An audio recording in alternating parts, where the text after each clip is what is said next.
Selamat ya kak, akhirnya keinginan kamu menikah sudah terwujud. Semoga bisa langgeng sampai kakek nenek. Ujarku bahagia memeluk kakak perempuanku di kamar itu. Aku menemani dirinya yang baru saja selesai didandani. Hari ini adalah pernikahan kakakku. Ia terlihat cantik, memakai gaun pengantin serba putih. Aku yakin hatinya saat ini sangat berbunga-bunga tatkala duduk di pelaminan bersama suaminya. Bang Sony juga orang baik setauku, terlebih dia adalah pengusaha sukses yang memiliki pabrik elektronik. Selain itu, kekhawatiranku menjadi nihil ketika dia melamar kakakku dengan langsung mendatangi ayah dan ibuku di rumah. Pernikahan itu berjalan meriah, semua tamu undangan tak berhenti-hentinya memberi selamat kepada kakakku dan suaminya. Lagu-lagu cinta terus dikumandangkan. Aku melihat wajah bahagia kakak dan orang tuaku di pelaminan dari kejauhan. Namun, kebahagiaan itu seakan runtuh begitu saja. Kemegahan pesta, pernikahan hingga doa-doa yang menyertai kebahagiaannya hilang di telan bumi. Kakakku tiba-tiba saja bertingkah aneh. Beberapa bulan setelah pernikahan berlangsung, kakakku kena demam, tapi demam itu tak kunjung sembuh. Ia bahkan sampai mengigau yang tidak-tidak. Pernah suatu hari, ia seperti kesurupan setan mengobrak-abrik kamarnya. Keluargaku sudah membawanya ke rumah sakit kemanapun. Tapi sampai sekarang pun tidak ada dokter yang bisa mendeteksi penyakit yang dideritanya. Karena putus asa, kami pun memanggil tokoh agama untuk menghilangkan apapun yang sedang mengganggu kakakku itu.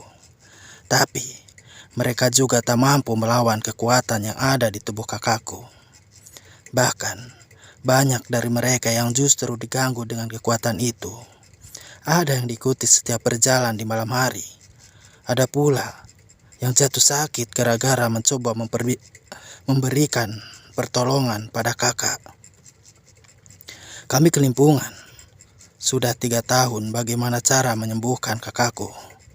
Terlebih, kakak kini sedang hamil tua. Kami khawatir keadaan kakak yang kambuh-kambuhan itu akan mempengaruhi janinnya. Sampai suatu hari, ada seorang nenek tua renta yang berkunjung ke rumah. Katanya, ia mendengar kabar seorang perempuan yang punya penyakit aneh. Nenek itu kemudian kami tuntun ke kamar kakak. Setelah melihat kondisi kakakku, nenek itu perlahan merapal mantra. Suaranya merdu sekali, mantra terdengar seperti lantunan ayat suci. Menyejukkan hati siapapun yang mendengarnya. Kemudian nenek menyuruh aku dan orang tuaku untuk memegangi kakakku. "Apa yang kamu mau?" tanya nenek itu. Kakakku tiba-tiba meraung. Kemudian ia menunjuk ke arah perutnya sendiri sambil melototi nenek itu. "Siapa yang mengutusmu ke tubuh ini?" tanya nenek itu lagi. "Tuan Budiman." "Hahaha," jawab kakakku disertai tawa yang keras. Kemudian nenek itu menyuruh kami melepaskan kakak. Seakan terlepas dari mantra itu, kakak kemudian kembali tenang. Kami menuntunnya untuk rebahan di kasurnya. Selesai mengurus kakak, kami keluar kamar untuk menanyakan beberapa hal kepada nenek itu. "Jadi apa yang terjadi sama anak saya?" tanya ibuku.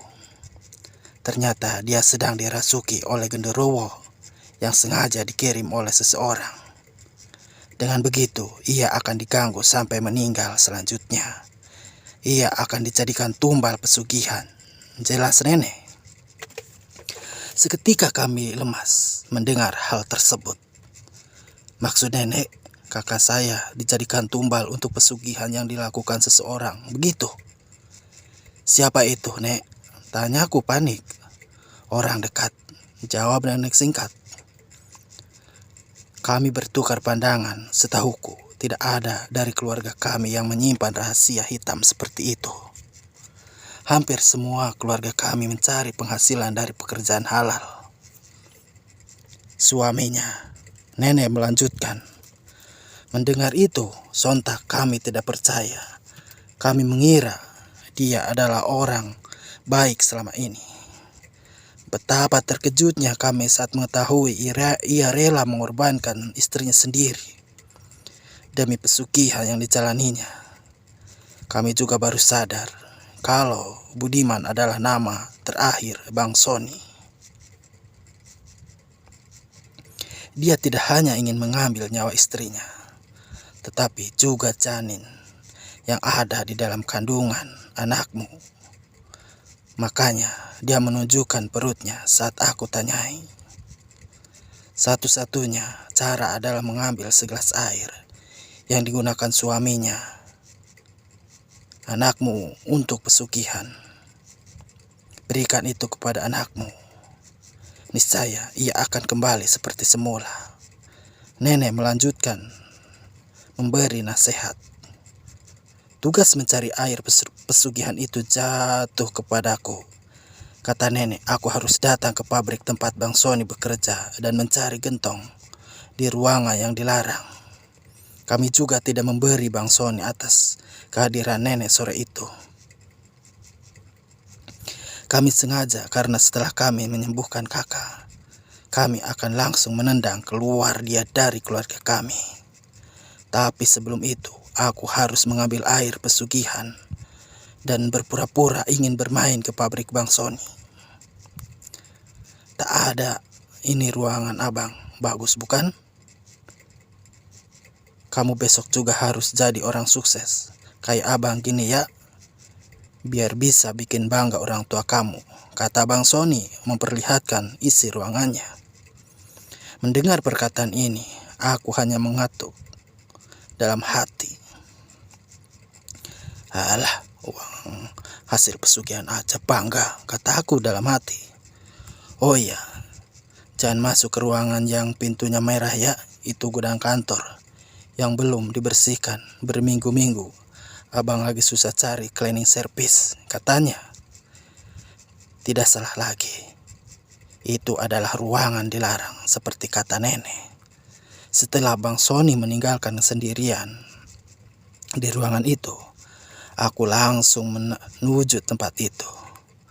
Aku membuka pintu itu, dan tepat di tengahnya ada sebuah gentong air yang besar berisi banyak kembang.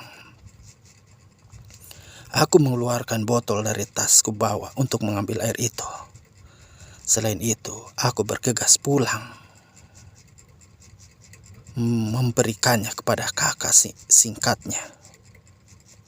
Kami berhasil menyembuhkan kakak. Ia jadi normal kembali, janinnya pun selamat. Bang Sony sudah tidak kami berikan kesempatan. Ia kami depak keluar dari rumah.